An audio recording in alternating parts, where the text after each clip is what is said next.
Hi guys, Squintina here, and today I will be doing a rather different type of video. I wanted to try a mathematical approach to figuring out which job is the most active at low levels. Now you might be wondering, why? Well, one of the difficult things about switching from one MMO to another is that low-level content is often balanced with people who are new to MMOs entirely. This is just like when I go play the World of Warcraft trial, which caps me at level 20, and I feel like I have so little to press. It's not a criticism of the game, it's just that low-level content in most MMOs is balanced around full newbies. So I can understand that people coming from other MMOs into Final Fantasy XIV might be wondering if there's a job that will make them feel that way less. So I decided to try to see if I could calculate which job was objectively more active so that people who are coming from endgame in another game don't have to feel so bad. To do so, I listed all of the Realm Reborn job's abilities up until level 35, because that's where the trial ends.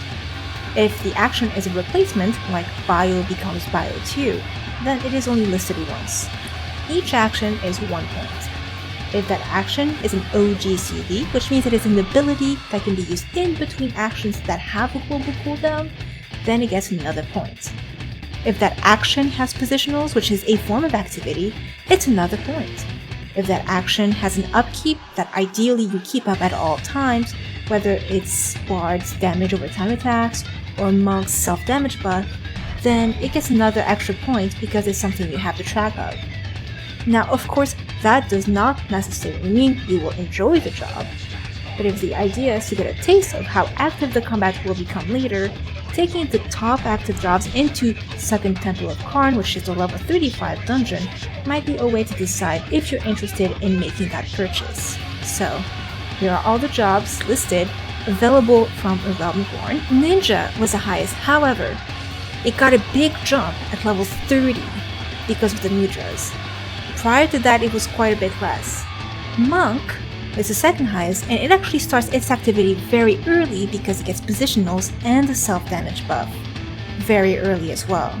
Now, of course, this does not take into account that tanks are expected to leave the dungeon, which is another form of activity, nor does it take into account that as a healer, if you choose a healer, you might have other players who are undergeared or just playing very poorly, which is another form of activity because of the pressure. I once had to heal Arkham Manor, a level 28 dungeon, with a tank who was wearing level 1 to 10 gear. It was something. Alright, well, I will see you for the next video. Bye!